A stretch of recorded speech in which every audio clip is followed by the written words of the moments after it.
Imagínate un mundo donde todo colapsa en un instante, un ciberataque masivo, miles de muertos, y el hombre encargado de salvarnos no es un héroe cualquiera. Robert De Niro, la leyenda del cine, deja la pantalla grande por primera vez para protagonizar Zero Day, un thriller que te hará preguntarte, ¿qué harías si el fin del mundo dependiera de un expresidente con demasiados secretos? Esto es Zero Day, la nueva serie estrenada en Netflix que abarca el panorama de la ciberguerra y cómo los estados deben lidiar con este tipo de incidentes cuando se trata de un ataque a nivel nacional. En este video vamos a estar realizando un análisis de esta serie y qué factores podemos vincular entre la ficción y la vida real. ¿Podría ocurrir lo visto en Zero Day en la realidad? Comenzamos.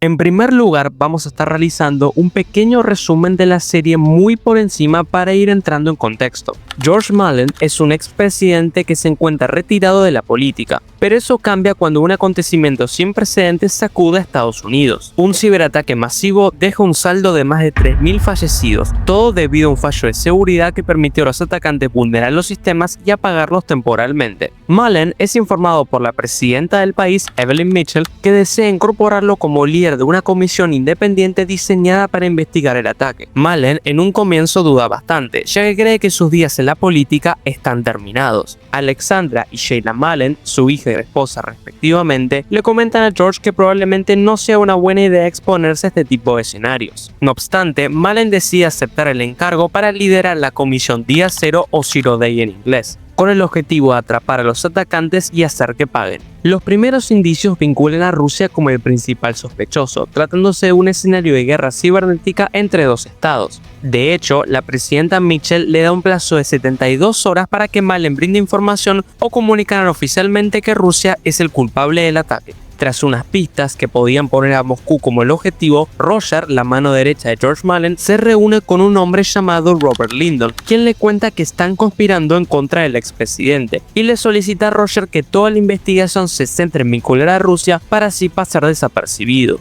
Al mismo tiempo, Alexandra, la hija de Mallon, es nombrada líder para vigilar de cerca las acciones de la comisión Zero Day. Todo esto es ordenado por Richard, quien es el presidente de la Cámara de Representantes en el país norteamericano. Posteriormente, Roger recibe un paquete para confirmar definitivamente que Rusia no es el culpable, sino que un enemigo interno podría estar conspirando y traicionando a Estados Unidos. George Mallon recibe este mensaje y se lo comunica a la presidenta para que cancele su conferencia de prensa donde justamente iba a culpar a Rusia. Entonces, ahora la investigación se centra en descubrir quién es el enemigo interno que diseñó el malware que atacó el país en el día cero. Es importante recalcar que Mallon ha tenido varios detractores, entre ellos Evan Green, una especie de streamer que cuestiona todo el tiempo las decisiones de George, entre ellas que está atacando a ciudadanos inocentes en nombre de la investigación sin ninguna razón alguna. Los arrestos generan una fuerte indignación por parte de la población, aunque lo que generó mayor controversia fue el arresto de Evan Green, que hasta ese tiempo era una figura popular. Las cosas se ponen aún peor cuando varias entidades bancarias sufren ciberataques que ponen a la población en las calles exigiendo explicaciones. George Mallon se encuentra bajo las cuerdas e incluso se habla de una posible renuncia y que su reemplazo sea el presidente de la Cámara de Representantes, Richard.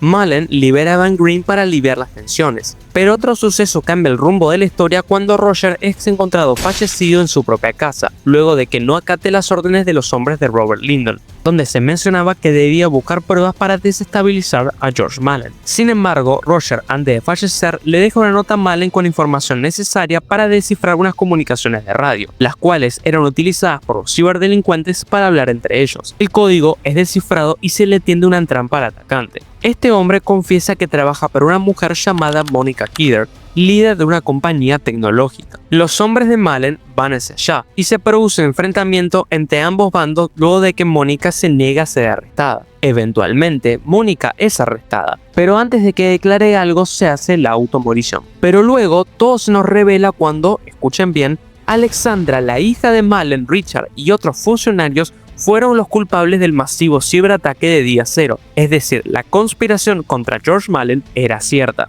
Al mismo tiempo se produce otro ataque que deja sin luz a Estados Unidos por unas horas. George es evacuado y se reúne con su hija, donde ella le cuenta toda la verdad, que fue una de las que conspiró en contra de su país simplemente por cuestiones de poder y la posibilidad de unir a la nación. Finalmente llega el día del informe y rendición de cuentas ante el Congreso, donde Mullen culpa a varias personas, incluyendo su hija y Richard, por el ataque de día cero. Esto hace que muchas personas vuelvan a ponerse del lado del expresidente, revelando que la verdad prevalecerá por encima de la conspiración.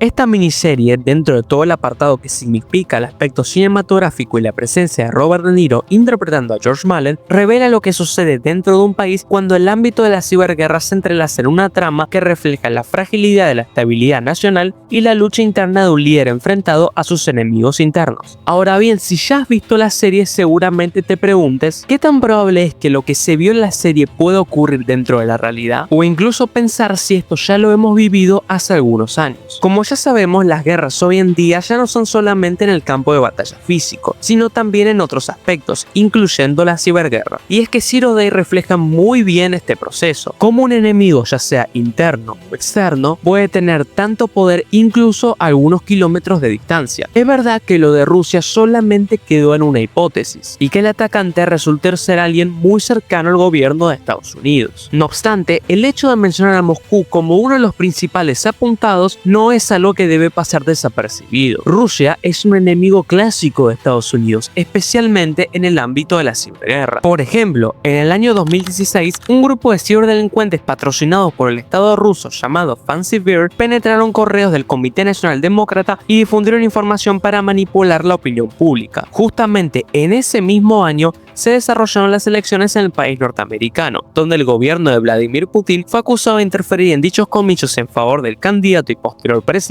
Donald Trump. Si has observado el video del Lockbit, que por si no lo has hecho te dejo el recordatorio para que lo hagas luego de este, sabrás que Tarsai, otro de los grupos de ransomware de origen ruso, fue culpable del ataque a Colonial Pipeline, la empresa operadora de oleoductos más grande de los Estados Unidos. Todo esto sin mencionar los constantes casos de ciberespionaje perpetrados por Rusia en contra de Estados Unidos, los cuales se han estado desarrollando durante los últimos años. Esto demuestra que no fue casualidad que Rusia fuera señalada como la principal sospechosa desde el primer momento, incluso antes de que se confirme en realidad que el responsable del ataque no fue Rusia.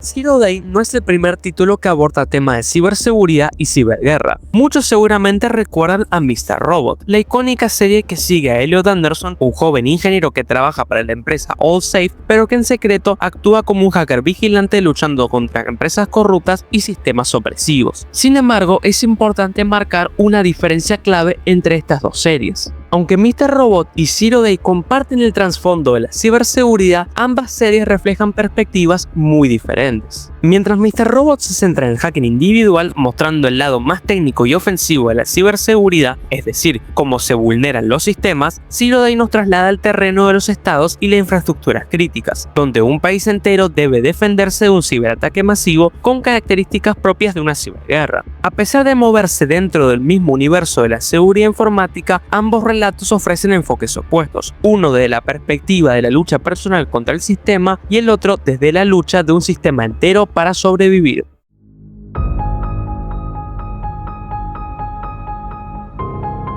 Más allá de que Zero Day se quede solo en la ficción, puede que los episodios que se reviven en la serie ya los hayamos visto en la realidad. Y este es un gran momento para hablar de Stuxnet, una de las primeras ciberarmas que se han creado en toda la historia. Stuxnet fue un gusano informático con la característica de poder cambiar el comportamiento de una planta nuclear, haciendo que las centrifugadoras que se ubicaban dentro de la misma cambien de velocidad constantemente, haciendo que se rompan. Eso fue lo que sucedió en el ataque perpetrado por Estados Unidos e Israel contra Irán, con el objetivo de sabotear su plan nuclear en el año 2011. Por su parte, el ataque de día cero observado en Zero Day también tiene un comportamiento bastante fuerte, pudiendo vulnerar infraestructuras críticas para comprometer a un país entero. Una vez que el ciberataque se perpetró, los sistemas de energía y suministro eléctrico, los sistemas de comunicación e infraestructuras críticas se apagaron, dejando un saldo enorme de hasta 3.400 fallecidos. Si comparamos este ataque que se vio en la serie con lo perpetrado con Stuxnet, vamos a encontrar varias similitudes. Y recordemos que estamos hablando que ocurrió hace casi 15 años. A veces simplemente debemos investigar, indagar y cuestionarnos a nosotros mismos para poder darnos cuenta que Zero Day es una serie que está basada en hechos reales, aunque por supuesto dentro de su propio contexto.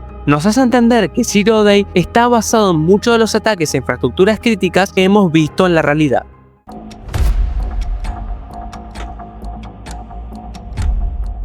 Zero Day no solo es una serie de suspenso sobre un ciberataque masivo, es también una advertencia sobre cómo podrían ser las guerras del futuro. Mientras que la idea de una guerra tradicional con tanques, soldados y armas físicas sigue siendo una posibilidad constante, Zero Day nos muestra cómo la verdadera amenaza podría no venir de un ejército enemigo en el campo de batalla, sino de un ejército digital patrocinado por estados y naciones que pueden paralizar naciones enteras de manera relativamente sencilla. Y de ahí surge la siguiente pregunta: ¿por qué un gobierno querría movilizar tantas tropas cuando puede ejercer el mismo daño dentro de su hogar y sin exponerse demasiado? Además, mientras una guerra convencional podría afectar solamente a los soldados que estén involucrados dentro del campo de batalla, un ciberataque como el de Zero Day podría afectar directamente a toda la población. Zero Day no es solamente una serie que es bastante entretenida y que por supuesto cuenta con actores bastante bien preparados para el contexto, sino que también es una advertencia. En un mundo interconectado, las fronteras no son simplemente un límite a la hora de ejercer los ataques. Y si no, preguntémosle a Ucrania, que mucho antes del conflicto más reciente ante Rusia, que comenzó en 2022, fue víctima de un masivo ataque de ransomware que también comprometió infraestructuras críticas y dejó a varias instituciones del país europeo en problemas. Estamos hablando de NotPetya, y si te gustaría conocer más al respecto, te dejo el video para que puedas verlo a continuación. Un saludo y nos vemos en el próximo video.